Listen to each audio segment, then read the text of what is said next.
camembert, brie or cheddar. And if Greta had a piece of bruschetta, there wouldn't be any mozzarella. I'm Oli Frost. I make novelty songs about the climate crisis. Humans don't cause climate change. It's aliens disguised as farmers on a cattle range. I used to do a thing where I played hip-hop songs on a recorder called Recorder Boy, and that was what I was doing prior to starting to work on the climate crisis. Today we're going to do our first recorder lesson.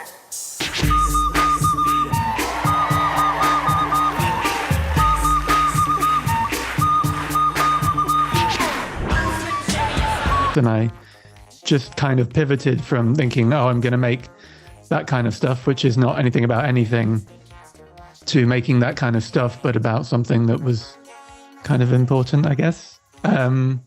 Not expanding gas and oil, managing our landed soul. Power from the wind and sun, powering the things we run. All the stuff that costs the earth, we'll price them to reflect their worth. And fossil fuel subsidies could fund some things we really need. Public transport could be free, carbon capture, it's a tree. Grow food more efficiently by heating plants for energy. Maybe value more than wealth, community or mental health. Right the wrongs of time and space? Sure, why not? We may as well. You sort of have a knack for getting online virality in different ways. I didn't really come from like a performance background, so I was doing more like internet-based stunts. So I sold all my personal data on eBay. That was around the time where personal data and privacy was becoming a big conversation. I did this website where you could download other people's Instagram pictures and sort of fake your own perfect online life, which was kind of around social media and mental health. So they were vaguely, I guess, online stunts, which tended to get a bit of press and were kind of connected to different issues. I wanted to go green, but the idea of not hashtag living my best life on Instagram every single second of every day was humiliating. They sort of all seem to have some sort of activist bend. Is that something that happened by chance? I narrowed down that broadly like satire is the kind of thing that I enjoyed, and satire inevitably ends up about causes and issues, so it ends up being in an activist kind of space. Correct me if I'm wrong, was the Greta song, was that sort of what launched this originally? Yeah. It's getting wetter and wetter. You've got to listen, listen, listen, listen, listen to Greta. Lots of people are dead. They're getting deader and deader. And then I saw at some point Greta got a hold of the song and did her own music video for it. Is that right? Yeah, I think she was hanging out with some people from Fridays for Future Scotland or something, and I think they spent the day doing this kind of shot-for-shot remake. Greta had a piece of bruschetta, there wouldn't be any mozzarella. And then after that I did one about pirates, a kind of sea shanty that was inspired by, I guess, things in documentaries like Seaspiracy, or that was like a more of a story-based one. Every pirate was the same. We could not wait for climate change. The seas will swallow all the land. We cherry raise our hooks in hand. And because that was the first one that blew up on TikTok, I made more of them in that vein with a character. Cause Annabelle's not a woman, she's a hurricane. Oh, the dragon of climate change had come, but slay the beast named greed and the dragon will be done. Is it okay if I cry? Do you think I should call her to apologize? My tears are wasting water. I think the vampire one is maybe what initially caught my attention.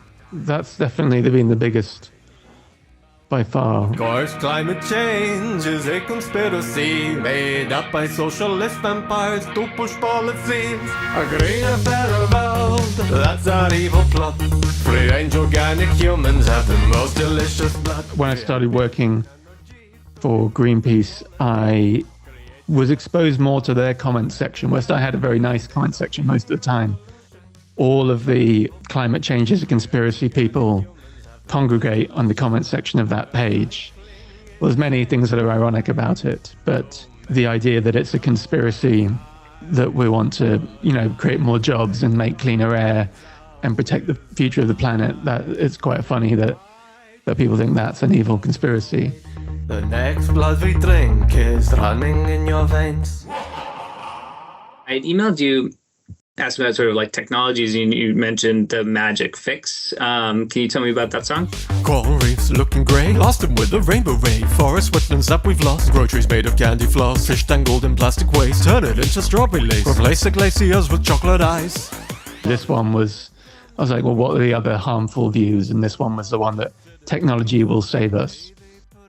And so the Magic Fix is just about waiting for the day that we can put a unicorn horn on our head and, you know, turn the pollution into rainbow goo and, you know, resurrect all the forests as candy floss. And barren land wants a lake, make it into lemon cake. Animals gone extinct, resurrect them, make them pink. Soil depletion, wilting crops, plant some magic lollipops. Turn the old spores into magic goo.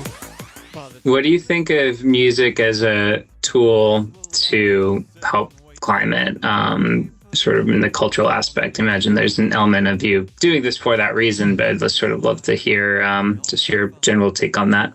I think the goal here was, you know, if the songs get stuck in people's heads and they're about climate change, that can be no bad thing because it has a habit of not being in people's heads. And it has the potential to maybe soften the preachiness or the boringness of the issue. I think I read about climate change every day, but I think it would be, even for me, like watching something that's going to tell me about how terrible the world is like, I will do it, but there's a part of my brain that doesn't want to, and I'm trying to make things that people would want to look at rather than don't want to look at. And people might try to hang coats on your head.